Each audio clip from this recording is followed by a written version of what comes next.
Et bonjour, c'est Nicolas de Immobilier Compagnie, bienvenue dans cette nouvelle émission. Et dans cette émission, je dois tout de suite te dire la vérité. J'ai pas du tout terminé les émissions que je devais sortir pour cette semaine. Donc j'ai dû improviser un petit peu à la dernière minute parce que je suis en chantier sur les deux grosses prochaines émissions qui arrivent, dont une qui sera enfin la nouvelle série que je voulais te pondre, qui me prend plus de temps et plus de travail que prévu. Mais comme j'ai du travail à côté, enfin bref, tu connais ma vie, donc voilà, je fais de mon mieux. Le lundi est très chargé pour moi, de plus en plus et de pire en pire. Donc, on va faire une petite émission transitoire. J'ai enfin trouvé un contenu qui me convient. Ça fait juste 2 fois que j'enregistre un début d'émission qui ne me va pas. Et donc aujourd'hui, comme tu l'as compris, on va parler de comment reconnaître un bon conseiller en placement financier. Je vais t'amener sur des sujets surprenants, tu vas voir, et j'espère t'aider à réfléchir, à penser un petit peu à tout ça, parce que ça n'est pas évident, somme toute, de trouver de bons conseillers financiers. Et je te rassure, je n'ai rien à te vendre dans cette émission. C'est vraiment une discussion que nous allons avoir, toi et moi, sur fond d'un reportage télé, enfin un reportage d'un plateau télé que j'ai récupéré et qui me sert un petit peu de base de matière de travail. Enfin bref, si tu es là, tu as l'habitude, et si tu n'es pas là, eh bien, je te souhaite la bienvenue parce que j'ai une nouvelle audience qui est en train de me découvrir et j'en suis très heureux. Et d'ailleurs, j'ai besoin de toi. Laisse-moi des étoiles et un commentaire là où tu écoutes ce podcast. Prends le téléphone d'un ami et abonne-le sauvagement à l'émission parce que les podcasts, bien, ça se propage plus difficilement. Et puis j'aime beaucoup le format podcast. Ça nous permet d'être un petit peu plus dans l'intimité et de parler plus longuement de ces sujets. Au demeurant, même si je ne fais pas ma pub, il y a toujours un petit quart d'heure publicité parce que ces émissions, n'est-ce pas, elles ont besoin d'exister. Elles existent grâce à mes élèves. Donc tu vas sur immobiliercompagnie.com. Dans l'onglet formation, il y a des formations. Tu cliques et on travaille ensemble. Et là, je t'apprends finalement à devenir toi-même ton propre conseiller financier. Ou alors, tu vas dans l'onglet livres.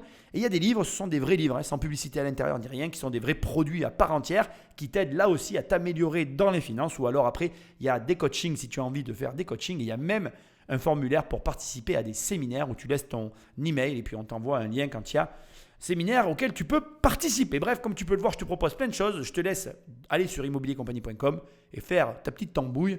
Moi, je te dis à tout de suite quand tu vas avoir cliqué sur l'un des formats que je te propose. Bref, sans plus de transition, on attaque ce débat qui va être, à mon avis, et je te le recommande de l'écouter avec attention, fort intéressant. Et on remet l'ouvrage sur le métier, mais il n'y a pas de mal à refaire dans la pédagogie, surtout dans ces temps un petit peu nouveaux, un petit peu en mouvement, comme qui dirait. On va essayer de donner des conseils très pratiques ce matin, Stéphane, sur les bonnes questions à se poser, sur la façon dont on doit aborder l'idée de nouer une relation avec un conseil en gestion de patrimoine, c'est ça ? Entre autres, avec votre conseiller en placement, votre conseiller financier en général. Quelles sont les bonnes questions à se poser ou à poser pour initier une relation ? La principale question qu'on rencontre aujourd'hui et qu'il faut se poser quand on est un particulier profane, ou en tout cas on est un peu néophyte dans le secteur du placement et de la finance, et ça touche pas forcément que le conseiller en gestion de patrimoine indépendant, ça touche la totalité des gens qui de près ou de loin vont vous apporter un conseil, ce sont ses compétences. Alors qu'est-ce qu'on entend par compétences ? Parce que c'est difficile de jauger justement quand on ne connaît pas un sujet des compétences de la personne en face. Il y a quand même des bases qui sont simplement la réglementation qui impose, avant de donner un conseil sur certains secteurs, d'avoir la possibilité légale de le faire. Alors on va pas faire bien sûr l'inventaire à l'après-vert de la totalité des réglementations auxquelles on est soumis, mais il y a des petites choses assez simples à vérifier. Par exemple, si vous voulez avoir un conseil en investissement financier, il y a un statut de conseiller en investissement financier, les fameux CIF, voilà, qui est agréé au travers d'une chambre professionnelle à laquelle nous devons nous souscrire un certain nombre de formations et de maintien d'un savoir-faire pour que cette chambre ait l'agrément de l'autorité des marchés financiers. Donc quelque part, nous avons la possibilité, nous, de nous tenir au courant et d'être toujours en pointe de ce qui se fait d'un point de vue légal, parce que si on ne le fait pas, on pourrait être contrôlé et on peut être pénalisé. C'est un exemple parmi tant d'autres, mais l'idée, c'est de se dire, à partir du moment où vous rentrez en contact avec un conseiller en gestion de patrimoine, avec un conseiller financier, mais même quand vous allez voir votre banquier ou votre assureur, vous devriez vous assurer, quelque part, que votre établissement bancaire ou que votre assureur a aussi ses assurances. Je vous rassure, ils l'ont tous, ils sont tous, mais c'est pas la même personne. Je veux dire, il y a peut-être moins de questions quand on pousse la porte d'une agence bancaire qui a pignon sur rue que lorsque l'on va voir un CGP. Un indépendant. Voilà, tout à fait. Premier échange, sujet à polémique. Attention, assis-toi, la fusée va décoller.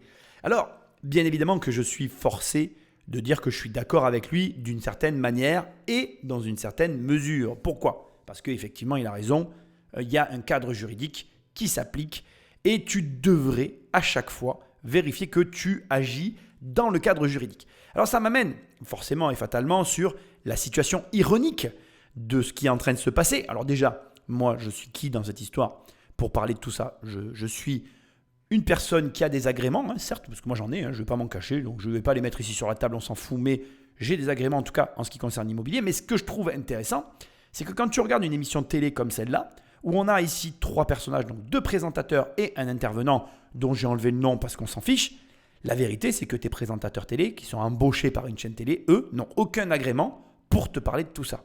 Alors certes, ils ont fait venir ici un professionnel qui lui est là pour rappeler les choses, mais c'est assez ironique je trouve que la télévision, qui est en train de mettre en avant le besoin de vérification de l'agrément des gens que tu vas voir et ou écouter, eux-mêmes ne l'ont pas.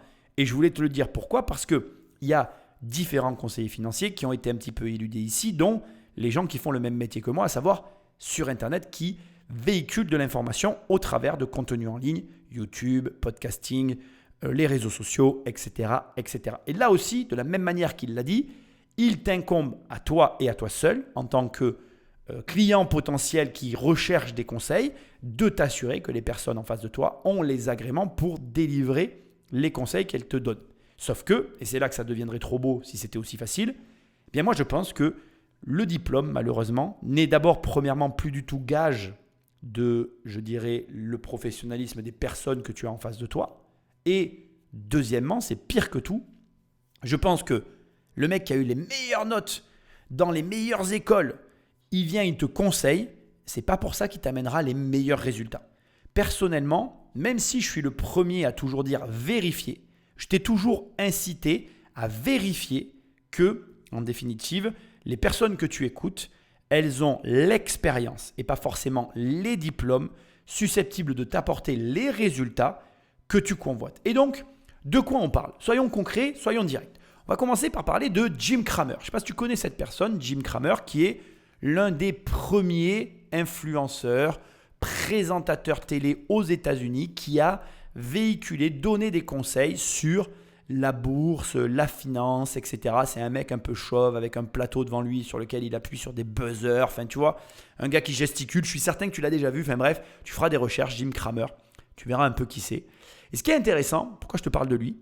Parce qu'en fait, Jim Cramer, il a toutes les caractéristiques d'un acteur, bien plus que d'un conseiller financier. Et en plus, il était plus finalement dans la recherche de l'audience et le besoin de la construction d'une audience que dans les conseils financiers. D'ailleurs, pour la petite histoire, il y a des gens qui se sont amusés à reprendre l'ensemble de ces conseils financiers et si tu les avais suivis à la lettre, tu n'aurais pas eu des rendements de fou parce que Jim Cramer avait un intérêt à avoir avait un bien plus grand intérêt à obtenir une audience qu'à te délivrer de bons conseils financiers. D'ailleurs, si tu y réfléchis, c'est là où je trouve que c'est hyper intéressant, c'est que finalement, quand tu vas écouter des personnes, il faut que, avant même que tu vérifies l'expérience et ou les diplômes que la personne va avoir, quels sont ses intérêts et comment la personne gagne sa vie. Alors par exemple, moi je peux te le dire, moi j'ai intérêt à avoir une audience. J'essaye de me construire une audience et crois-moi, c'est très difficile parce que j'essaye de me la construire sainement, c'est-à-dire que je ne fais pas de placement de produits. Tu ne m'as jamais vu te vendre, je ne sais pas moi, du dentifrice ou je ne sais pas, des caméras, enfin je ne sais pas quoi que ce soit, ce que tu as envie. Peut-être qu'un jour je le ferai, peut-être qu'un jour j'aurai une tellement grosse audience que ça sera hyper intéressant pour moi de le faire, enfin j'espère pas. Mais mon intérêt n'est pas dans le fait de te vendre tout ça. Après, là où tu pourrais, alors je prends mon exemple parce qu'il est plus simple et on peut le critiquer sans qu'on vienne m'attaquer sur la position que je vais avoir. Là où tu peux venir me titiller, c'est dire, bon ben Nicolas, toi tu as intérêt à ce qu'on achète tes livres. Et c'est tout à fait vrai. Tu peux peut-être venir me dire, Nicolas, on a intérêt à ce qu'on achète tes formations. Oui, c'est vrai. C'est aussi le but des émissions que je produis, bien évidemment. Mais je ne te vends pas une formule clé en main et où je ne te vends pas, j'ai envie de te dire, un service plus qu'un autre. Certes, après, aujourd'hui, j'ai une agence immobilière, j'ai élargi mon panel de propositions que je peux amener, mais ma position est assez claire vis-à-vis de toi et ta position est assez claire vis-à-vis de moi. Et c'est ce que je t'incite à obtenir. Quand tu regardes Jim Cramer aux États-Unis, tu sais que lui, son objectif, c'est d'avoir une audience et qu'il va te délivrer essentiellement finalement des, je vais dire, sujets, parce que c'est ça en fait, il va sélectionner ses sujets télé par rapport à la construction de son audience. Ça veut dire quoi concrètement? Ça veut dire qu'il va favoriser par exemple les actions ou les produits financiers qui vont avoir de fortes variations parce que pour lui, ça va lui permettre d'animer ses émissions d'une certaine manière, on va dire avec plus de gestuels, avec plus d'émotions et du coup, ça va favoriser la construction de son audience. C'est très important que tu sois en capacité de jugement sur les intérêts des personnes que tu écoutes.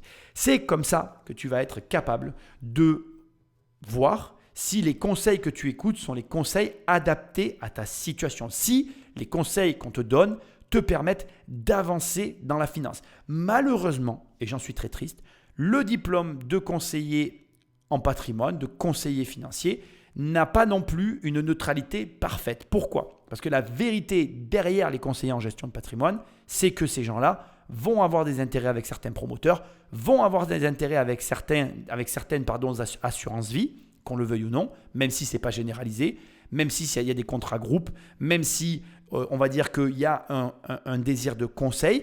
Le conseiller financier, en général, étant payé par, on va dire, le client, et donc du coup le prestataire qui propose des services, avec des rétrocommissions parce que parfois il y en a, va aller chercher ses intérêts de ce côté-là.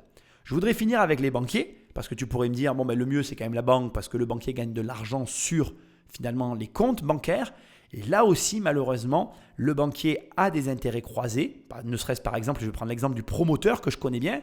Le promoteur qui est financé par ta banque, eh bien ton banquier il a des intérêts à vendre le programme du promoteur qu'il finance. Pourquoi? Mais tout simplement parce que ça lui permet premièrement de liquider le programme, donc de liquider la dette au niveau du promoteur. Deuxièmement, le banquier, pardon, pas le banquier que tu vois, mais le groupe bancaire a négocié parfois avec le promoteur des avantages et du coup tu n'en as pas connaissance et du coup il a aussi un autre intérêt qui n'est pas visible de la même manière que les cabinets de conseillers en gestion de patrimoine.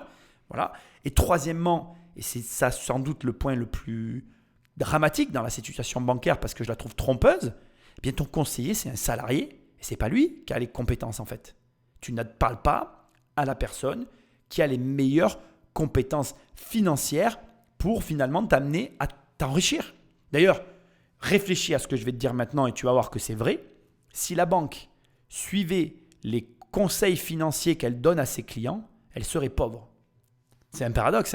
Le banquier, il veut quoi? Que tu prennes des assurances vie, que tu épargnes et que tu ne sois pas à découvert. Mais si le banquier, avec son entreprise, il faisait ça, il n'aurait pas d'argent. Le banquier, lui, dès qu'il a de l'argent qui rentre, il va le réinvestir en faisant des prêts et ou en plaçant son argent sur des produits financiers et il ne va garder aucun capital sur ses comptes parce que s'il le faisait, il serait perdant à agir de la sorte. Alors qu'à toi, il va te demander de le faire pour lui permettre à lui d'adopter le bon comportement pour avoir le maximum de bénéfices. Et je trouve que cette situation, qui est insoluble en soi, elle est importante d'être connue parce que ça te permet de comprendre que finalement, c'est très compliqué de trouver des gens qui agissent dans ton intérêt. Et ça, c'est une réalité, elle est comme ça. Après, moi, je ne suis pas le sauveur, je te rassure, comme je te l'ai dit, moi j'ai moi-même des intérêts, on a tous des intérêts, mais l'important, c'est que tu arrives à trouver un point entre l'intérêt de ton interlocuteur, ton intérêt à toi, qui te permettent, donc cette espèce de croisement, de te construire un patrimoine, de t'enrichir et finalement d'obtenir une différence financière entre avant ton contact avec le conseiller et après. Et je pense que pour toi, c'est le meilleur, je dirais, curseur, non pas curseur, c'est la meilleure mesure. Mesure tes finances, c'est-à-dire tu devras de toute façon choisir des conseillers financiers pour t'accompagner dans ton cursus et en choisissant ces conseillers, pense bien à veiller avant la rencontre à mesurer la situation dans laquelle tu te trouves et à remesurer la situation 1 an, 2 ans, 3 ans après pour justement constater que oui ou non, le conseiller que tu as choisi, le partenaire avec lequel tu travailles, t'amène des résultats. Et malheureusement, je finis pour boucler la boucle de tout ce que je voulais te dire. Ça n'est pas les diplômes, ça n'est pas les agréments que l'on aura donnés à ce conseiller qui vont faire que tu auras de bons résultats financiers. Par contre, ta capacité à jauger les intérêts de ce dernier et de jauger aussi tes propres intérêts sera gage de ta réussite. Pour autant, Cédric, et c'est là finalement la seule façon réelle de vérifier la compétence de quelqu'un, c'est propre dans tous les métiers, mais dans le métier de l'argent, c'est encore plus important, n'hésitez pas à faire jouer la concurrence. Et c'est là où vous allez voir réellement la compétence. Entre deux conseillers en gestion de patrimoine, chacun aura une vision et finalement vous verrez celui qui vous correspond le plus. Bon, concrètement, on fait comment, quoi? On va voir à l'Orias, c'est ça? On va Par voir. exemple, alors vous avez la possibilité de vérifier auprès des chambres professionnelles ou même du site de l'AMF si votre conseiller est inscrit avec un numéro de démarcheur financier, etc. Vous allez sur le site de l'Orias, c'est encore le plus simple, qui est un organisme de référencement de tous les intermédiaires qui vont parler d'assurance vie, qui vont parler de PEA, qui vont parler de compte titre, et vous allez retrouver la possibilité par un numéro simple en tapant le nom du cabinet de votre conseiller ou le nom de votre cabinet ou le nom du conseiller s'il est indépendant, s'il est inscrit. S'il n'est pas inscrit, c'est qu'il y a un problème. C'est qu'il y a un loup, déjà. C'est qu'il y a un loup. Là, Bon. fondamentalement, fuyez. Mais après, je le redis, le principal moyen d'avoir la compétence, faites jouer la concurrence. Voyez plusieurs conseillers, voyez votre banquier et voyez un conseiller indépendant, voyez un assureur. Et vous verrez qui a les plus de compétences. Ce qui est très dommage dans ces discours, vois-tu, c'est que j'ai du mal à percevoir comment toi, qui t'y connais absolument pas, entre deux conseillers en gestion de patrimoine, tu vas avoir la capacité à évaluer lequel des deux te donne le meilleur des conseils. Premièrement. Et deuxièmement, on voit bien que aujourd'hui, avec, je pense, l'explosion des influenceurs, avec l'explosion de toutes ces personnes qui partagent leur réussite, qui est, à mon humble avis, aussi compliqué à gérer émotionnellement compliqué à gérer pour les Français, parce que nous, on est quand même dans un pays au départ qui n'aiment pas trop montrer la réussite. Je pense que le besoin qui est mis en avant ici de vérification, que moi-même je mets en avant, doit être pris avec des pincettes, parce que ce n'est pas avec la concurrence et ou avec les vérifications au travers, comme je l'ai dit tout à l'heure, des diplômes, des agréments, etc., que tu vas pouvoir valider le fait que tu sois en face du bon interlocuteur. La vérité, c'est que ce sont les clients de ces personnes, les retours clients, les avis clients qui vont pouvoir, c'est ça qui va pouvoir te donner réellement une opinion sur le conseiller que tu choisis. Alors concrètement, à quoi ça sert d'aller voir un gestionnaire de patrimoine? À quoi ça sert d'écouter des conseils financiers? Pourquoi tu devrais écouter des conseils financiers? Et est-ce que ça porte ses fruits? Alors la réponse, elle va te surprendre, mais j'essaye d'être honnête avec toi. Déjà, non, je suis désolé, ça ne sert pas forcément à grand-chose d'avoir des conseils financiers parce que, de mon expérience, très souvent, je vois des gens qui se questionnent sur leur situation alors qu'ils ne gagnent déjà pas d'argent. Alors je sais qu'il y a beaucoup de gestionnaires de patrimoine, s'ils entendaient ce que je vais dire, hurleraient. Mais pour moi, tant que tu ne gagnes pas 10 000 euros par mois, c'est même pas la peine de commencer à venir me dire que tu gagnes de l'argent. Pour moi, si tu m'écoutes et que tu es là, et même que tu gagnes 3 000 4 000 euros par mois et que tu as l'impression de te faire matraquer par les impôts, tant que tu n'as pas réussi, si tu es salarié, à générer la même somme au travers de revenus parallèles, tant que par exemple donc, tu gagnes 3 000 ou 4 000 euros et tu es salarié, tu n'arrives pas à gagner 3 000 ou 4 000 euros en dehors de ton salaire. Donc ça ferait que tu gagnes entre 6 et 8 000 euros. Tant que tu n'en es déjà pas là, tu n'as aucune raison d'aller voir un gestionnaire de patrimoine. Et pire, je vais te dire encore quelque chose de pire, il y a de grandes chances qu'à ce stade-là, ces personnes-là ne soient pas performantes pour toi. Pourquoi? Parce qu'on va te parler d'assurance vie, on va te parler de PEA, on va te parler de fonds en euros mixés avec des machins risqués, etc. Tous ces supports qui ne servent à rien. Ça ne sert à rien. Je suis désolé. Il y a plein de gens en mode « oui, l'assurance vie, c'est plus passif que l'immobilier », mais c'est n'importe quoi en fait. Parce que pour que tu aies une assurance vie qui te rapporte de l'argent, il faut que tu aies déjà de l'argent. Tu ne vas pas pouvoir faire de levier. Tu ne vas pas pouvoir aller chercher de l'argent que tu n'as pas. Tu ne vas pas apprendre une compétence comme lever des fonds. Et quand tu commences, de quoi tu as le plus besoin en fait? Tu as le besoin de te créer du revenu. Et quand ton revenu, même si tu es au taquet, en mode je gagne 5 ou 7 000 euros sur l'échelle des salaires, alors certes, si tu es ingénieur, tu peux avoir des plus gros salaires, mais je suis désolé de le dire, la majorité des salaires français dits normaux sont déjà assez élevés quand tu viens taper entre 3 et 6 000 euros. Si tu es salarié, que tu gagnes entre 2 500 et 6 000 euros par mois, je suis désolé de te le dire, tu es dans le haut du panier. Et malgré que tu sois dans le haut du panier, tu ne gagnes pas d'argent parce que tu dois apprendre maintenant à générer de l'argent en parallèle de ton revenu. Et avant même de penser à des PEA, de penser à la fiscalité, de penser aux gestionnaires de patrimoine, aux fiscalistes, au montage financier, il faut penser à augmenter ses revenus. Et la problématique ici, c'est que toutes les personnes qui ont ce genre de niveau de salaire se rendent très bien compte que la Lamborghini avec l'énorme maison au bord de la mer, c'est pas là que ça se joue en fait.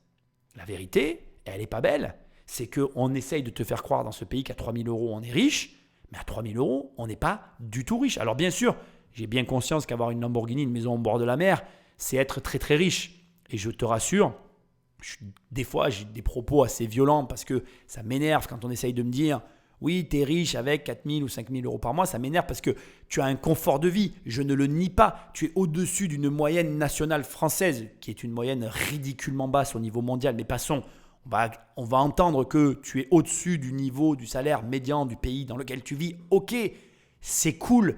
Mais c'est pas une réussite en soi, quoi. C'est pas une finalité. C'est pas, ça y est, c'est hop, l'île déserte, c'est fini, tu vas t'arrêter de travailler, pomper l'op jusqu'à la fin de ta vie, quoi.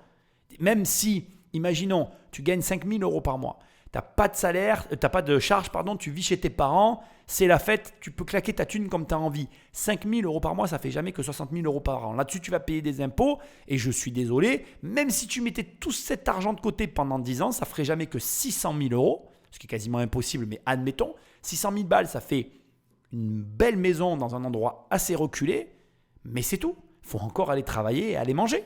Donc la réalité, on l'accepte ou on ne l'accepte pas, mais la gestion de patrimoine, le conseiller en gestion de patrimoine, déjà premièrement, attends un maximum avant d'aller le voir. Et deuxièmement, les conseils qu'il va te promulguer sont des conseils de gens qui n'ont jamais eux-mêmes gagné d'argent et qui ne te rendront jamais riche, mais qui vont simplement sécuriser des fonds avec des placements qui ne produiront qu'une richesse fractionnaire de quelque chose qui doit être généré par toi. Je vais te le dire autrement pour que tu me comprennes très très bien, qu'on soit bien d'accord sur les propos que je suis en train de tenir ici. Tu dois être capable de gagner de l'argent indépendamment de ton salaire, tout seul.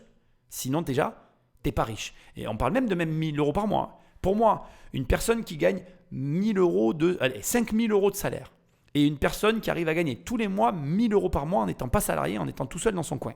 Eh bien, la personne qui est toute seule dans son coin, elle est plus riche que le salarié à 5 000 euros par mois. Pourquoi ? Parce que le salarié à 5 000 euros par mois, il est incapable de faire de l'argent, parce qu'il dépend d'une tierce personne. Et donc, si demain tu le livres à lui-même, il n'y a rien qui me prouve qu'il sera capable de faire de l'argent. Alors que la personne qui fait 1 000 euros par mois d'argent dans son coin, je peux la mettre n'importe où, je suis certain qu'elle s'en sortira toujours. Donc déjà, pour moi, ça, c'est le premier point. Le deuxième point qui est extrêmement important, une fois que tu sais faire de l'argent, c'est que même si tu sais faire de l'argent, tu vas avoir une personne qui t'explique comment placer ton argent. Cette personne-là, en fait, elle ne sait pas faire de l'argent. Elle-même, et si tu prends le cas par exemple même d'un gestionnaire de patrimoine indépendant, elle va venir t'apprendre soi-disant à placer ton argent alors qu'elle-même n'a pas d'argent placé. Ce qui m'amène maintenant au point par rapport au titre de la vidéo et par rapport à tout ce que j'essaye de te véhiculer ici, c'est que l'essentiel, ça n'est pas le diplôme, ça n'est pas les agréments, mais c'est l'expérience. Si tu vas voir un mec riche, un mec comme moi, qui a fait ses revenus, sa fortune dans l'immobilier, et que tu viens me voir et que tu me dis, Nicolas, je voudrais que tu places tout mon argent en bourse. Même si je sais le faire, je te le dis comme je le pense, je serai 100 fois plus mauvais en bourse qu'en immobilier. Et tu serais très idiot de me demander la bourse. Maintenant, si tu viens me voir et que tu me dis, Nicolas, je voudrais avoir des gros résultats en immobilier, et que là, tu écoutes mes conseils, je te garantis que ça sera beaucoup plus efficace qu'avec la bourse ou qu'avec quelconque autre domaine que celui-là. Donc, à ce stade, tu l'as compris, la chose qui est la plus importante pour toi, c'est l'expérience de la personne en face. Et ce que je t'incite à faire en permanence, c'est pas aller voir à l'Orias le numéro de carte, mon numéro de carte du conseiller que tu écoutes. Non, ce que je t'incite à aller faire, c'est aller sur Infogreffe juste pour voir si la personne en face de toi, elle fait de l'argent ou elle est salariée. Si la personne en face de toi, elle applique à elle-même ses conseils et elle a des résultats, ou elle n'y pite rien et elle t'oriente vers des produits sur lesquels elle a une marge arrière. Si tu es en face de quelqu'un qui fait ce qu'il dit, c'est très différent que si tu es en face de quelqu'un qui te dit quoi faire. Parce que dans le premier cas, il y a de grandes chances que tu gagnes de l'argent. Dans le second cas, tu vas peut-être pas en perdre, mais c'est sûr que tu n'en gagneras pas. Une fois qu'on est en face à face, qu'est-ce qu'on doit de quoi demander? Voilà, ce qui est élargi, c'est le plus important. Nous, on attire l'attention de nos clients là-dessus. Souvent, et ici même, moi, en tête, on vient promouvoir des solutions, des idées, etc. etc. La première chose, pour savoir si vous avez un bon conseiller, pour savoir s'il va vous donner un bon conseil, c'est que ce conseil vous soit adapté. Donc la première étape, c'est pas forcément vous, profane, qui devez tout vérifier, tout checker. C'est de voir la méthodologie que va avoir la personne qui est en face de vous. Et si la personne en face de vous fait ce qu'elle doit faire, c'est-à-dire qu'elle commence avant tout par faire un diagnostic de votre situation, elle commence par vous faire parler, vous.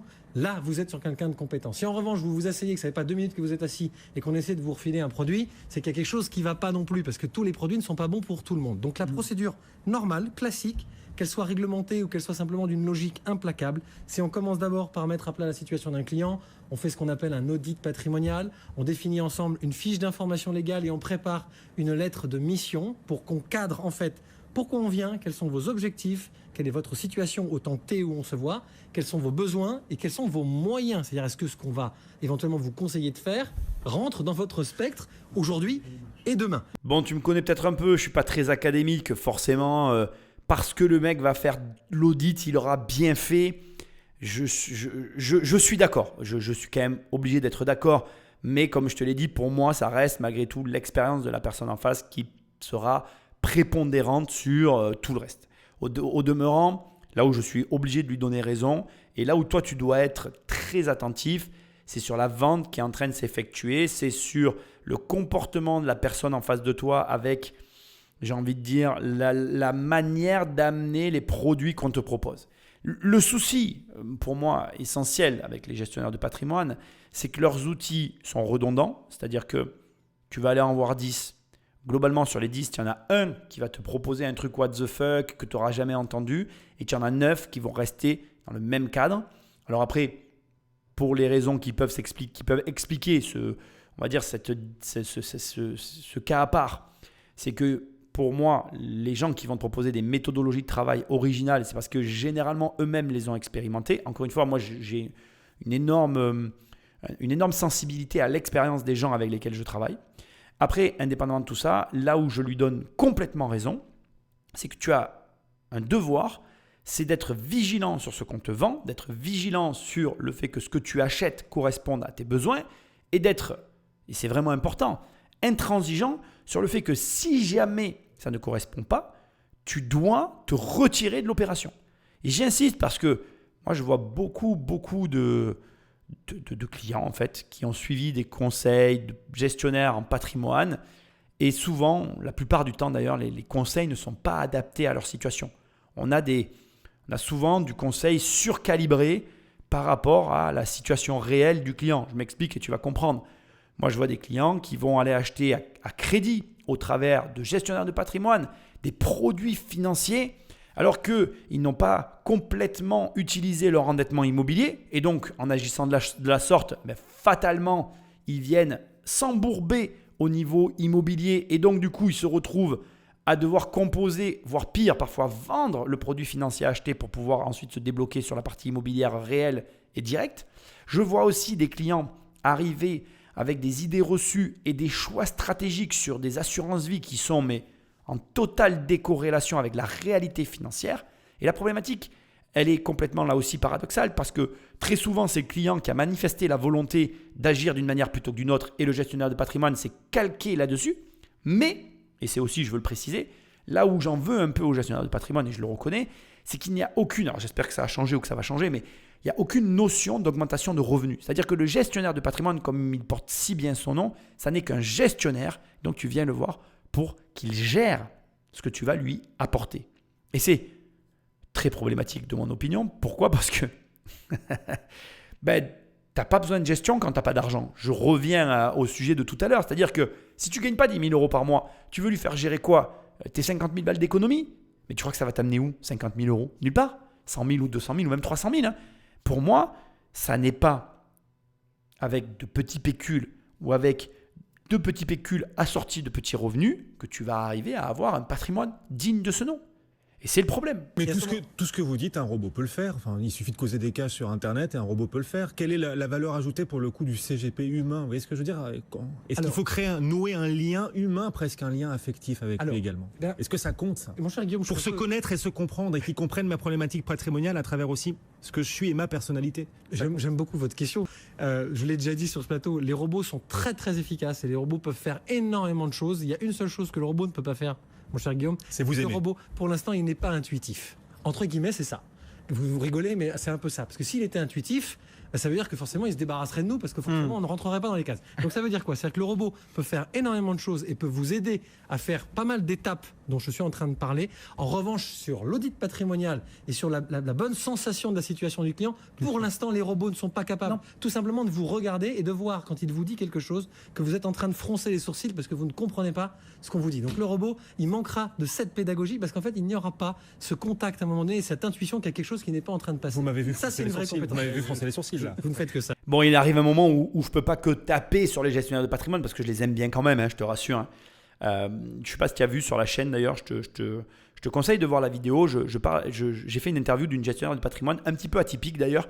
J'avais beaucoup aimé son format à elle, qui était très singulier. J'en parlerai peut-être un peu plus tard dans l'émission. Simplement, là, pour moi, la limite commence à se faire sentir. Et paradoxalement, avec l'avènement de l'intelligence artificielle, est-ce qu'il a vraiment raison de dire que le robot n'est pas en mesure de nous répondre? Indépendamment de tout ça, c'est un grand malheur parce que je pense que c'est vrai que d'une certaine façon, le présentateur a raison. Il est possible que les robots nous remplacent, moi y compris. Mais d'un autre côté, j'ai envie de croire ce que dit ce gestionnaire, je crois qu'il est gestionnaire de patrimoine d'ailleurs, ce que croit ce gestionnaire de patrimoine, à savoir que l'humain, avec sa partie émotionnelle, restera nécessaire à l'équation de la gestion de patrimoine. Indépendamment de tout ça, je pense qu'il y a de très bons gestionnaires de patrimoine. Je veux quand même le dire, parce que je ne veux pas que tu crois que c'est une émission à charge. Je peux avoir l'air de les attaquer, mais il y a d'excellents gestionnaires de patrimoine. Ceux-là sont très durs à rencontrer. D'abord, pour moi, l'un des curseurs qui fait qu'un gestionnaire de patrimoine est un bon gestionnaire de patrimoine, c'est effectivement la capacité qu'il va avoir à te recevoir. Autrement dit, si le gestionnaire de patrimoine ne peut pas te recevoir ou s'il te dit « écoute, je suis plein et je n'ai pas de place pour toi, donc je pourrais peut-être te recevoir si j'ai un client qui arrête de travailler avec moi ou s'il se désiste », bon ben là, effectivement, on parle de quelqu'un qui est bon, mais déjà, de la manière dont je suis en train de te parler, tu comprends que je fais allusion aux indépendants. Très souvent, pour moi, ce sont des indépendants. Et très souvent, pour moi, ce sont des gestionnaires de patrimoine qui fonctionnent à l'honoraire, je dirais, alors je ne vais pas parler comme ça, mais pour qu'on se comprenne, à la base ou au forfait, enfin, donc comment je vais dire, putain, j'ai du mal, sur le système des avocats. Tu sais que les très bons avocats, tu les payes avant de les rencontrer. Là, je te parle vraiment des très très bons. Ils n'ont pas de temps à perdre, parce que leur temps, c'est forcément de l'argent à eux. C'est une des rares fois où je veux bien reconnaître que le métier oblige et contraint le professionnel à agir de la sorte. Bien de la même manière, dans la gestion de patrimoine, tu vas avoir des personnes où leur temps, c'est vraiment de l'argent et où, du coup, pour que tu les rencontres, il faut payer. Et là, je te le dis, ça vaut le coup de payer. Maintenant, c'est le fond du problème. 95% du temps, toi qui m'écoutes, tu ne seras pas d'accord de payer le prix, on parle de montants très élevés, le prix pour rencontrer ces personnes-là. Et c'est tout le paradoxe en fait. C'est-à-dire que donc, le gestionnaire de patrimoine excellentissime, qui vaut la peine d'être rencontré et avec lequel tu devrais avoir un échange. Si je te donne ses honoraires et ses conditions d'accès, tu refuseras et la rencontre, le rendez-vous avortera dans l'œuf avant même d'avoir lieu. Et à l'inverse, le gestionnaire de patrimoine auquel tu as accès, pas tous, attention, parce que voilà, il y en a qui sont dans les banques, il y en a qui sont dans des organisations privées et qui agissent pour justement des clients auxquels ils sont recommandés. Enfin bref, il y en a certains auxquels on peut avoir accès dans des conditions assez exceptionnelles, mais bon voilà, ceux-là, tu as des chances, tu as parfois des chances de les rencontrer, mais il y en a très peu parce que la grande majorité de ceux qui sont relativement accessibles, en règle générale, ce ne sont pas malheureusement les meilleurs. Mais c'est pas, voilà, je ne veux pas que tu crois que je dénigre la profession, j'essaye juste de te montrer l'image que j'en ai et aussi, j'essaye de te montrer un élément essentiel, c'est que, je veux quand même le dire, il arrivera forcément un moment où tu vas devoir travailler avec ces gens-là. Il va y avoir forcément un moment donné, parce que ça va à l'inverse de ce que je te disais tout à l'heure, à un moment donné, tu vas quand même réussir à les faire, ces 10 000 euros par mois.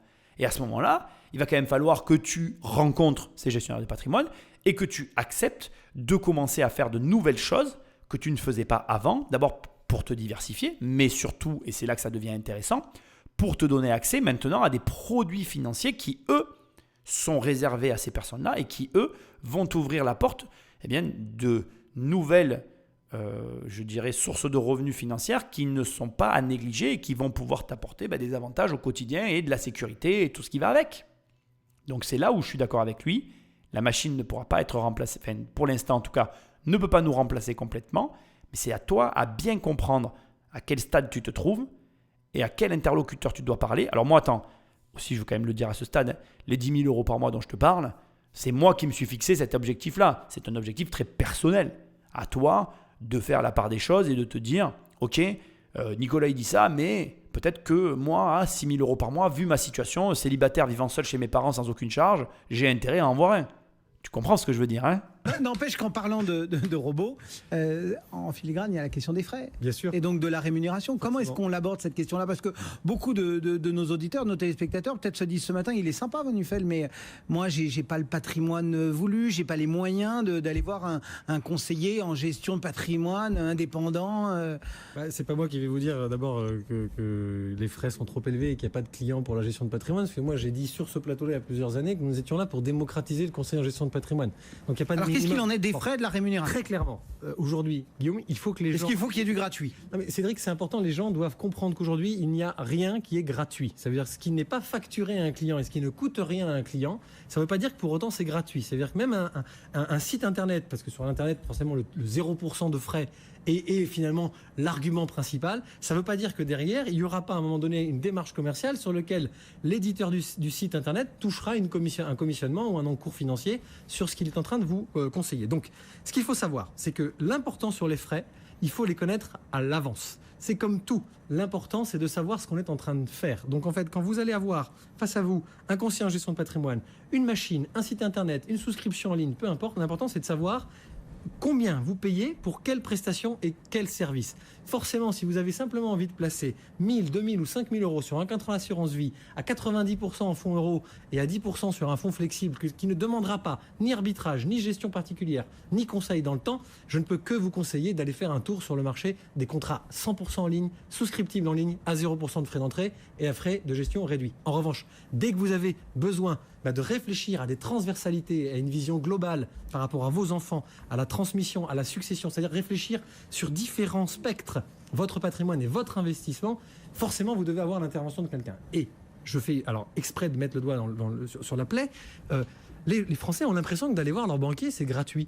Donc forcément et souvent, il y a en France une culture du conseil financier qui est donc représentée par le système bancaire que n'ont pas les anglo-saxons, de la gratuité du conseil. On paye pour notre notaire, on paye pour notre avocat, on paye pour notre plombier quand il se déplace. En revanche, pour un conseiller financier, on a du mal à imaginer que ça vaut le coup de payer un bon conseil financier parce qu'on se dit au pire, je vais voir ma banque. Et je ne ferai pas aujourd'hui de banque bashing, mais on voit le résultat. Parce que finalement, en fait, vous le payez, votre banquier. On le paye tous avec des tout petits montants qui sont prélevés sur nos comptes tous les mois. Est-ce que la prestation en face ces dernières années nous a satisfait? Je ne suis pas sûr. J'adhère totalement à ce qu'il vient de dire et ça me fait plaisir, en dehors du fait qu'il appuie aussi un petit peu le, on va dire, propos que je tiens sur les assurances vie, bien que comme il le dit lui-même, le conseil d'un gestionnaire de patrimoine est plus large que simplement l'assurance vie, mais tu sais, enfin en tout cas moi je sais que si je veux un assurance vie, j'allais dire, lapsus révélateur, je sais que moi si je veux un gestionnaire un conseiller en gestion de patrimoine, l'assurance vie s'imposera forcément à la discussion. Maintenant, si je la balaye d'un coin de la main, c'est quand même assez. J'aimerais assez voir la tête de ce genre du conseiller en face de moi. Bref, tu m'as compris, c'est pas ce sur quoi je veux m'engager. Là où je suis pas d'accord pas que je suis pas d'accord, là où je vais nuancer ses propos, c'est quand il dit les Français ne payent pas la banque, ça c'est vrai, mais ils payent leur notaire, ils payent leur avocat. Il se trompe. Les Français ne payent pas leur notaire parce qu'ils essayent toujours de rentrer les frais de notaire dans l'achat du bien immobilier et de le faire supporter à la banque, même si en ce moment c'est plus difficile que d'habitude. Croyez-moi, je le vois, dès que le Français peut le faire, il le fait. Et puis de toute façon, le Français trouve toujours que les frais de notaire sont trop élevés, mais ça c'est encore un autre débat, et pourtant c'est vrai quand même, je vais quand même reconnaître que c'est vrai. Mais c'est parti aussi du folklore. Mais au demeurant, ce que j'essaye de dire, c'est que donc tout ce qui est autour du notaire, ça rentre dans le cadre du crédit.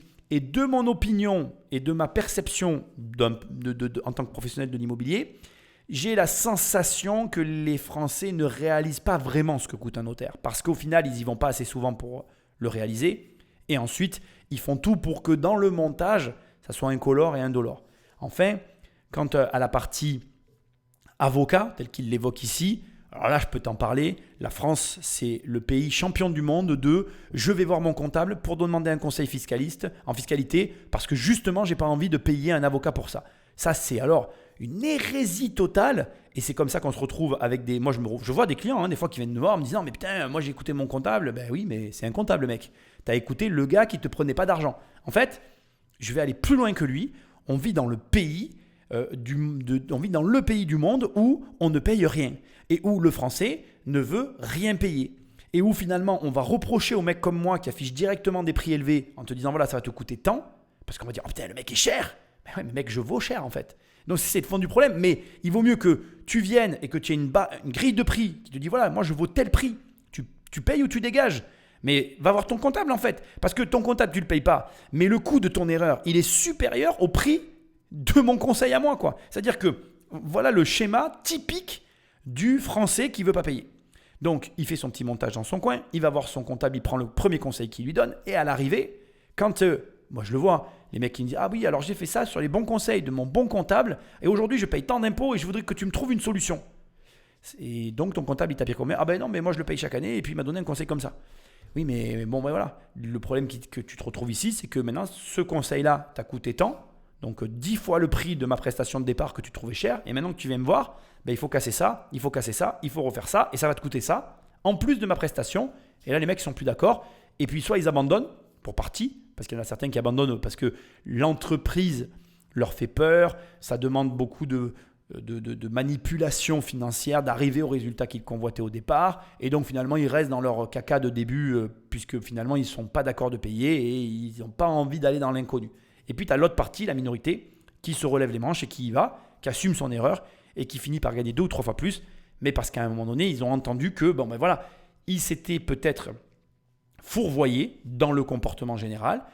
Ils acceptent de, on va dire, recalibrer la situation en faisant après en fonction des conseils, et ils avancent dans le raisonnement. Mais moi, ce que j'essaie ici de te mettre en avant, c'est que des fois, de ne pas vouloir payer le conseil, l'erreur finale que tu vas payer, elle coûte 10 fois plus cher que le conseil que tu as refusé de payer au début.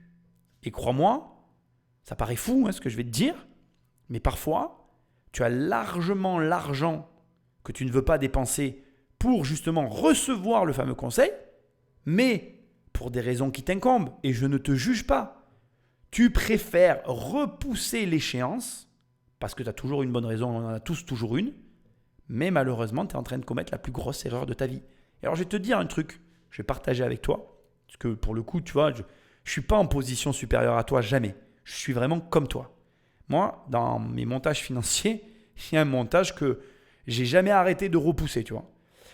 Et aujourd'hui, au moment où je te parle, le coût du montage financier, il est 100 fois plus élevé que si je l'avais fait dès le début, en fait. Et quand je te dis 100 fois, on parle d'un gros montant, tu vois.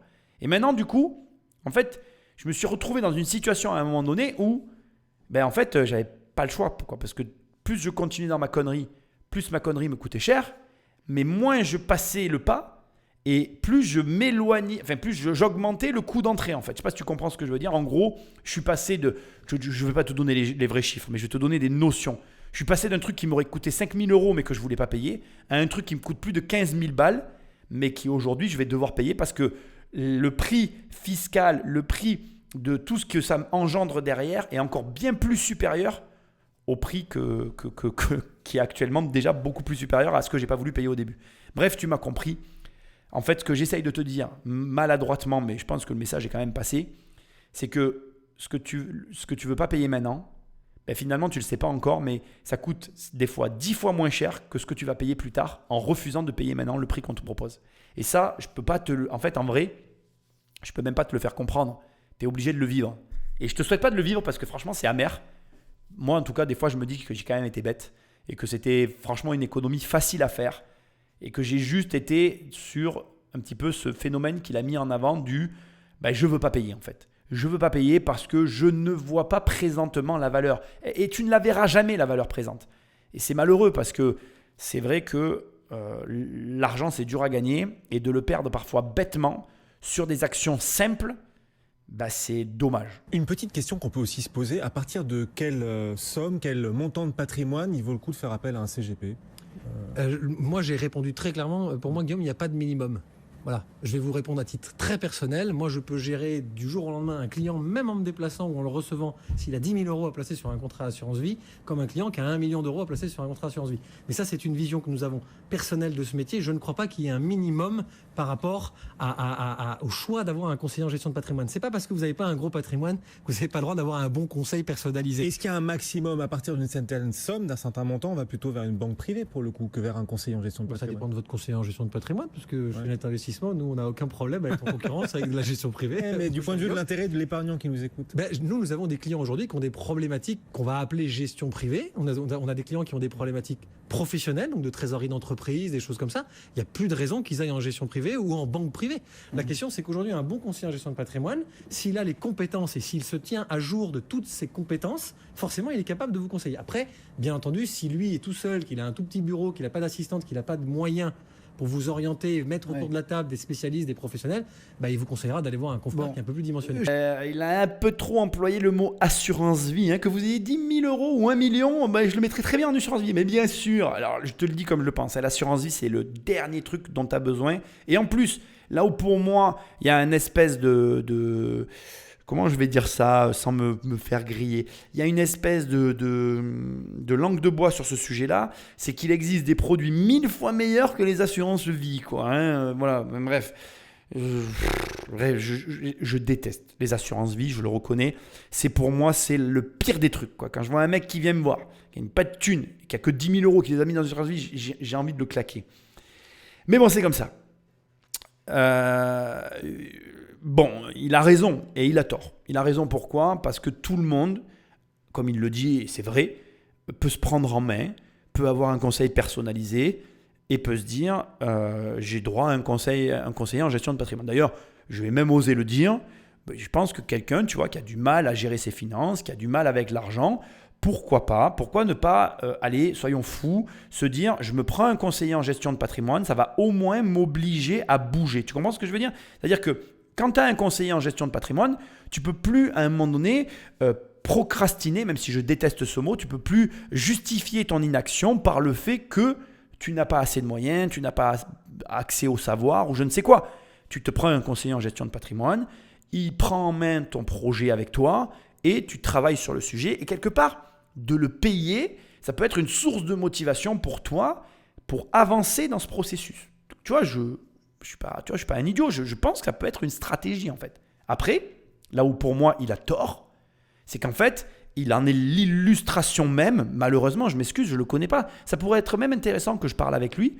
Il faudrait que je prenne son nom, je vais peut-être essayer de le contacter, faire peut-être même une interview.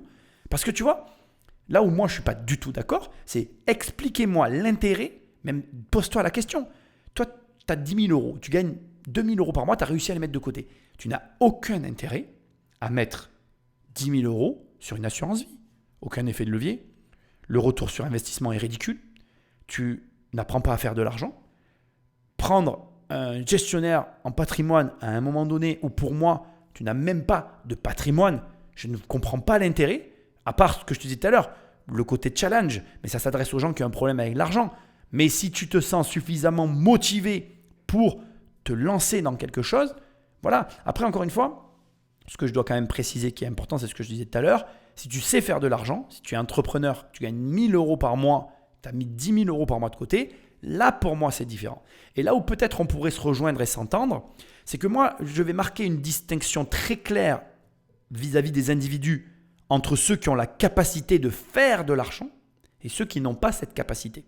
Pour moi, le gestionnaire de patrimoine, il a un intérêt dès l'instant que tu sais faire de l'argent et que tu vas avoir cette capacité finalement à créer de la richesse et où tu vas peut-être te dire, et là c'est carrément une autre démarche, ok, moi je crée de la richesse et je veux quelqu'un qui gère ma richesse. Ça c'est une démarche saine et je la valide pleinement.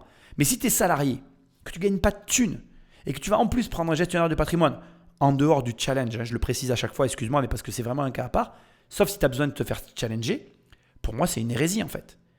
Voilà. Il y a clairement les gens qui ne sont pas capables de se prendre en main et ceux-là, il faut agir d'une façon un petit peu, on va dire, illogique. C'est-à-dire, donc, comme je disais, voilà, tu ne gagnes pas d'argent, mais tu prends un gestionnaire de patrimoine pour te pousser dans tes retranchements.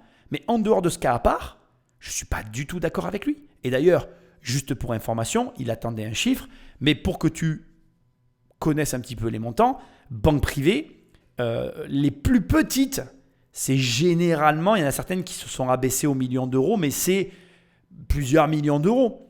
Tu peux trouver des cas à part, tu peux rentrer dans certaines, on va dire, il y a certaines banques privées qui vont faire des exceptions en fonction de différentes personnes, mais les questions posées ici sont légitimes et réelles. C'est-à-dire qu'il existe des banques privées, il y en existe plusieurs, et la plupart ont un seuil d'entrée qui est relativement élevé. Je connais même une banque privée qui ne prend pas en dessous de 50 millions d'euros en France. Donc tu vois, il y a des seuils qui sont très très élevés. Ou 40 d'ailleurs, je me rappelle, ou 30 même, je ne sais plus. Mais bref, on va dire entre 20 et 50, je n'ai plus le montant en tête. Mais tu vois ce que je veux dire? Donc, sois réaliste. La question qui a été posée ici, elle n'est pas anodine, elle est justifiée. Oui, il y a un certain seuil de patrimoine à partir duquel c'est intéressant pour toi d'avoir des conseillers et il y a un seuil en dessous duquel ça n'est pas intéressant. Si je n'arrête pas de te répéter 10 000 euros par mois, tu sais très bien le seuil que je vais te donner maintenant, c'est le fameux million d'euros. Justement, on va vous challenger un peu là sur les CGP. Qu'est-ce qui vaut mieux? Il vaut mieux avoir un interlocuteur unique, Dieu le Père Tout-Puissant, un CGP, etc. Ou est-ce qu'il vaut mieux aller chercher le notaire qui va bien, l'expert comptable qui va bien, l'avocat fiscaliste qui va bien, et que sais-je encore. Et puis finalement, nous, d'être le client chef d'orchestre qui pilote un petit peu les volontés, enfin, ou les conseils ou les recommandations de chacun. Alors, il y a deux questions dans votre question. La première, c'est d'abord au niveau purement du conseil patrimonial. Nous, on conseille toujours de travailler avec des gens qui ont une vision globale et qui sont capables d'assurer une transversalité. Ça veut dire qu'aujourd'hui, un conseiller en gestion de patrimoine qui n'est que spécialiste de l'immobilier ou qui n'est que spécialiste de la retraite ou que spécialiste du financier, à un moment donné, très vite, sur un patrimoine d'un particulier, il peut être bloqué dans sa vision globale de la conséquence d'un produit ou d'une solution qu'il conseillerait par rapport à un autre spectre du patrimoine de ce particulier. Donc la première chose à dire, c'est oui pour la spécialité, mais j'ai envie de dire presque ce serait mieux de vous rapprocher éventuellement d'un professionnel qui a soit plusieurs spécialités, soit qui fait partie d'un groupement de conseillers en gestion de patrimoine indépendant, ça existe, soit de conseillers en gestion de patrimoine un peu plus gros, où nous avons par exemple nous chez Net Investissement plusieurs spécialistes, un spécialiste retraite, un spécialiste finance de marché, etc., auquel on fait appel lorsqu'on est à un moment donné limité dans nos propres compétences. Après la deuxième partie de votre question, il va de soi que chaque métier a sa spécialité et jamais de ma vie, moi, je n'irai faire du droit notarial ou du conseil d'expertise comptable à un de mes clients. Là, le rôle du conseiller en gestion de patrimoine, et nous, on prêche un peu pour ça à l'anglo-saxonne, c'est que nous devenions en fait le consultant référent. Et ça m'arrive souvent, moi, de me retrouver... Donc finalement, que le CGP soit le chef d'orchestre au service du client, le généraliste, pour aller chercher... Le médecin généraliste qui fait le diagnostic et qui dit en gros, vous avez mal là et vous avez tel besoin de prescription. Est-ce qu'à un moment donné, s'il faut mettre autour de la table un dermato, un chirurgien des yeux et je sais pas moi, un gynécologue, parce qu'il faut que tout le monde soit là pour être sûr qu'il n'y ait pas de conséquences entre telle prise de médicaments et telle prise de médicaments, si le CGP est au milieu, c'est mieux. Et c'est en ça, aujourd'hui, qu'on retrouve la potentialité d'avoir des rémunérations pour ça. Alors, ce qu'ils disent, c'est cohérent. De toute façon, toute personne qui étale une réflexion a une forme de cohérence et on peut tous y adhérer. Et je ne m'y oppose pas d'ailleurs. C'est audible, c'est son métier et peut-être qu'il a raison. Simplement, je te le redis, c'est tellement important pour moi. L'important, c'est la spécialisation au départ. Tu dois commencer par, dans tout ce que tu fais d'ailleurs, gagner de l'argent dans un domaine. Donc, tu dois travailler et avoir un job, quoi. Et dans ce job, t'entraîner, c'est pas le bon terme, mais exceller dans ce travail pour essayer d'atteindre les meilleurs résultats. Avec l'argent que tu gagnes, tu choisis un support. Moi, je t'entraînerai toujours vers l'immobilier, mais tu choisis le support que tu veux. Bourse, crypto-monnaie, fais ce que tu veux. Et deviens très bon dans cette activité, de sorte que elle te génère des résultats équivalents à ton travail. Puis, à ce moment-là, quand tu atteins le maximum de ta capacité, quand tu atteins un point de non-retour à partir duquel des questions s'imposent à toi, fiscales, de revenus, de vie, à ce moment-là, pour moi, se posera la question de prendre un conseiller en gestion de patrimoine, de prendre un staff qui va venir t'entourer, mais les finances d'elles-mêmes te le diront. Et je reste sur mon opinion de départ, à savoir que je pense qu'il a raison dans un sens où, dans certaines configurations, le gestionnaire de patrimoine peut avoir son intérêt pour certains profils de clients. mais la plupart du temps, tu vas devoir, toi, assumer et comprendre tout un pan de la finance qui te concerne. Ne te leurre pas. Ne te leurre pas. Ces personnes qui sont des conseillers ne sont que des personnes qui gèrent l'argent de gens qui savent le gagner. Eux, ils sont là pour le sécuriser, pour t'amener des supports que tu ne connais pas, certes, pour t'amener du service en plus, certes, et c'est très bien, je ne remets pas ça en cause, mais j'essaye de remettre à leur place des personnes qui aujourd'hui, parce que je pense aussi qu'il y a de plus en plus de monde sur tous les marchés et donc de la concurrence, il y a un besoin de capter de la valeur au travers finalement de différents clients. On va venir te proposer, comme toujours et comme tu l'as entendu dans l'émission au travers de ce qu'il a pu dire, de l'assurance vie, des supports, etc., des supports financiers, mais ils ne vont pas forcément être capables de t'amener sur des produits immobiliers extrêmement rentables. Ils ne vont peut-être pas être capables de t'amener sur des actions boursières. Alors quand je dis des actions, je vais préciser mes propos, sur des manipulations financières sur les marchés boursiers qui seront très pointus parce que leur métier, comme il le dit très bien, c'est d'être un généraliste. Et malheureusement, les généralistes ne sont pas des spécialistes. Et moi, je te conseille d'être ce spécialiste. Tu dois être le spécialiste d'un des domaines dans lesquels tu vas t'éclater et qui va générer tellement de revenus que ça va t'obliger à prendre un gestionnaire de patrimoine qui, lui, te proposera des supports auxquels tu n'as pas accès, dont tu n'as pas connaissance, qui vont venir soutenir ton expansion et qui vont te permettre d'asseoir ta position. Et si tu comprends ce que je t'explique, tu comprends finalement que la finance, l'argent, c'est cette capacité que tu vas avoir à t'entourer de différentes personnes et à les gérer pour ce qu'elles sont. Pour ce qu'elles sont. Et j'espère que tu comprends que dans cette émission, je ne critique pas les gestionnaires de patrimoine, je critique un peu leur, je dirais, prépondérance à te proposer des assurances vie. Et j'avoue, et je le dis sans aucun problème, j'ai un souci avec l'assurance vie en elle-même qui est pour moi un support aberrant, mais c'est mon opinion personnelle. Et je pense que tu es largement capable, que ce soit en bourse, en crypto-monnaie, en immobilier, d'atteindre un niveau bien plus élevé que beaucoup de ces conseillers et du coup de te faire conseiller sur les autres domaines dans lesquels tu n'es pas un expert en question, du domaine. Donc c'est à toi d'avoir cette capacité à bien comprendre les enjeux qui se cachent derrière les placements que tu vas faire et à bien comprendre aussi que les personnes que tu vas prendre pour t'accompagner vont te vendre leur solution qui semblera être la meilleure pour toi, mais surtout qui sera aussi, en fonction de leur position, la plus intéressante pour eux. Et ça, moi, je n'en démordrai pas. Je veux quand même le préciser aussi pour la rémunération, parce que dans l'émission, j'ai fait un sous-entendu qui peut être mal interprété et je me dois de te le préciser. Normalement, un conseiller en gestion de patrimoine, en fonction de son statut, n'a pas le droit d'avoir une double rémunération. C'est-à-dire que s'il te prend des honoraires, il ne pourra pas prendre une rétrocommission sur le produit qu'il t'a vendu. Je dis normalement parce qu'il y a aussi des affaires sur ces sujets-là, donc je ne vais pas commencer à être médisant, mais c'est comme ça que ça doit se passer. L'idéal, c'est de tomber sur un gestionnaire de patrimoine qui est transparent ou de tomber sur un conseiller qui est transparent. Moi, par exemple, mon modèle économique est transparent. Mais de la même manière, je te recommande, si tu suis des influenceurs en ligne, de faire en sorte que tu comprends leur modèle économique. Alors, je vais tenir des propos de conclusion qui sont pour moi les propos de présentation que devrait te tenir un conseiller financier lorsque tu le rencontres. Moi, par exemple, aujourd'hui, ma principale source de revenus, ce sont mes revenus immobiliers. Mes revenus immobiliers sont supérieurs à mes revenus d'Internet. Mes revenus immobiliers sont supérieurs à mes revenus de mes entreprises. Mes revenus immobiliers sont supérieurs à l'ensemble de toutes les activités que je peux mener au quotidien. Ça, c'est un élément essentiel pour moi. Pourquoi ?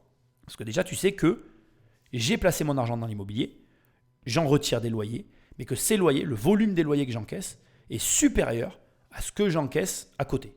Et c'est important à mes yeux parce que ça veut dire que en matière locative, en matière immobilière, je pense être le propre client de mes propres services. Ça, c'est le premier point. Deuxième point, je crée du contenu en ligne et le modèle de ce contenu qui est produit en ligne est que tu consommes soit de la formation, soit des livres et depuis récemment du coaching. Et je trouve que d'avoir cette honnêteté intellectuelle qui n'est pas de dire ou en tout cas de te cacher quoi que ce soit, ça te permet à toi de te positionner. Après que tu sois d'accord ou pas avec ça, c'est un autre débat. Mais c'est comme ça que j'ai construit ce modèle. il y a un point hyper important, c'est que je ne monétise pas mon audience. Donc, c'est-à-dire qu'aujourd'hui, je ne tire pas de revenus du volume de l'audience que j'engrange. Je tire un revenu des personnes qui consomment mes produits.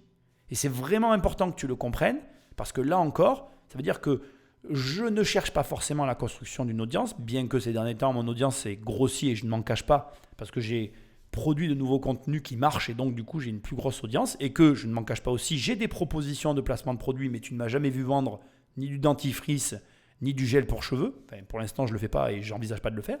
Donc tu sais à peu près sur quel pied danser. Ensuite, et je veux quand même finir là-dessus, j'ai ajouté à mes services un service associé qui est l'agence immobilière. Mais je vais te dire pourquoi j'ai fait ça. D'abord parce que je suis le propre client de ce service. Je ne vais pas m'en cacher. Tous mes lots sont en gestion dans mon agence. Les quelques lots qui ne sont pas en gestion dans mon agence n'y sont pas parce que on s'en occupe et qu'on a un lien très particulier. Par exemple, je ne vais pas mettre mes propres bureaux que j'occupe en gestion dans mon agence. Je trouve que c'est un peu tiré par les cheveux et en toute transparence, ça ne serait pas le bienvenu de mon point de vue. Voilà, on va dire que sur les cas à part, je reste quand même cohérent dans mes comportements. Mais ce que j'essaye de te dire maintenant, c'est que pour moi, quand tu vas rencontrer quelqu'un qui veut te prodiguer des conseils, tu dois pouvoir avoir ce genre de discussion avec lui. Donc, quand tu vas rencontrer un gestionnaire de patrimoine, tu lui dis « Ok, vous me proposez ce produit, vous l'avez vous-même pris ?» Et là, il va te répondre « Oui, non ». S'il te répond « Oui », comme moi, je viens de te faire un petit peu mon curriculum vitae, la prochaine question, c'est « Ok, comment je peux vérifier que vous avez cette assurance vie ? Est-ce que vous pouvez me produire un relevé de l'assurance vie que vous venez de dire ?» Dans mon cas, je prétends, parce que tu pourrais le prendre sous cet angle-là, tu pourrais dire « Ok Nicolas, tu me dis que tu as de l'immobilier, mais comment je vérifie ?» Tu vas sur Infogreffe en fait. Tu vas taper mon nom et tu vas voir mes sociétés qui vont apparaître. Tu vas avoir des sociétés immobilières avec des capitaux sociaux et avec donc du coup de l'activité. Et à partir de là, l'affaire elle est réglée. Après, tu vas me dire oui, mais je vois pas ce qu'il y a à l'intérieur. Ok, mais en attendant, il n'y aurait pas des sociétés s'il n'y avait pas d'activité. Je suis pas fou quand même. Je vais pas payer des sociétés en activité sans rien à l'intérieur. Je serais idiot. Et après, il y a un point à partir duquel tu ne pourras plus aller pour diverses raisons, qui se comprend, qui s'entend. Mais il y a un point jusqu'auquel tu dois pouvoir aller pour au moins vérifier l'expérience. J'espère que tu auras compris ma démarche dans cette émission. Globalement, je devrais quand même dire que je suis assez d'accord avec pas mal des propos qui ont été tenus par la personne qui avait été invitée. Mais j'espère surtout que tu as bien entendu et bien compris que je t'incite à valider l'expérience de l'interlocuteur que tu as en face de toi, l'expérience de la personne qui veut te proposer des conseils. Pourquoi ? Pour la simple et unique raison que tu sois certain que les conseils qu'il te donne, eh bien, ils aient une quelconque valeur. Et je vais terminer là-dessus, parce qu'il faut que ça se termine et il faut que je te le dise. C'est pas que la théorie, elle ne soit pas utile. Je pense que comme dans tout, c'est important d'avoir fait des cours. Et moi-même, quand j'ai passé mon diplôme, des années plus tard en immobilier, j'ai appris des choses que je n'avais jamais vues dans la pratique. On va dire des démarches administratives, on va dire des subtilités administratives, on va dire des techniques d'organisation pour optimiser la gestion. Bref, quand j'ai passé mon diplôme, j'ai découvert qu'effectivement, dans la théorie, il y avait de réels outils qui étaient performants pour pousser, pour te permettre dans la pratique d'aller au niveau supérieur. Et je dois le reconnaître et je dois le dire. Mais, pour moi, et c'est mon opinion et je te demande d'y réfléchir, l'expérience terrain, l'application dans le concret de la théorie, ça reste l'élément qui a le plus de valeur et qui te garantira le plus de retour sur investissement au travers des différentes personnes auxquelles tu vas pouvoir avoir accès. Et c'est ce que tu dois regarder en priorité, bien au-delà des diplômes, bien au-delà de tout ce que la personne peut vouloir te mettre en avant, des cartes et des assurances, etc.